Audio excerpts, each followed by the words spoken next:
தமிழ்நாட்டில் ration card வைத்திருக்கும் குடும்ப அட்டைதாரர்கள் அனைவரும் வரும் 31ஆம் தேதிக்குள் தங்களது விரல் ரேகையை பதிவு செய்ய வேண்டும் என்று அறிவுறுத்தப்பட்டுள்ளது. பொதுமக்கள் தங்களுக்கு அருகிலுள்ள நியாய விலைக் கடைகளுக்கு நேரில் சென்று இந்த விரல் ரேகை பதிவை உடனடியாக முடிக்க வேண்டும். குறிப்பிட்ட காலக்கெடுவுக்குள் விரல் ரேகை பதிவை மேற்கொள்ள தவறினால் குடும்ப அட்டையில் இருந்து பெயர் நீக்கப்படும் என எச்சரிக்கப்பட்டுள்ளது.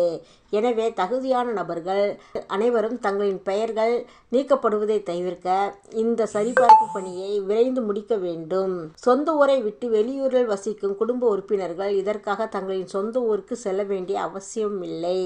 அவர்கள் தற்போது தங்கியிருக்கும் பகுதியிலேயே அருகிலுள்ள நியாய விலைக் கடைகளுக்கு சென்று விரல் ரேகை பதிவு செய்து கொள்ள வசதி செய்யப்பட்டுள்ளது.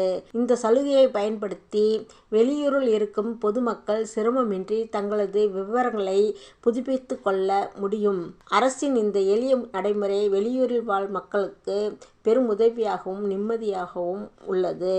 மேலும் குழந்தைகள் மற்றும் முதியோர்களின் கைவிரல் ரேகைகள் சரியாக பதிவாகாவிட்டால் முதலில் ஆதார் மையங்களில் புதுப்பிக்க வேண்டும்.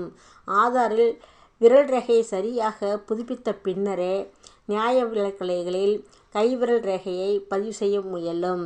அதேபோல குடும்ப அட்டையில் இடம்பெற்றுள்ள இறந்து போன நபர்களின் பெயர்களை உடனடியாக நீக்க வேண்டும் என மாவட்ட ஆட்சியர் அறிவுறுத்தியுள்ளார்.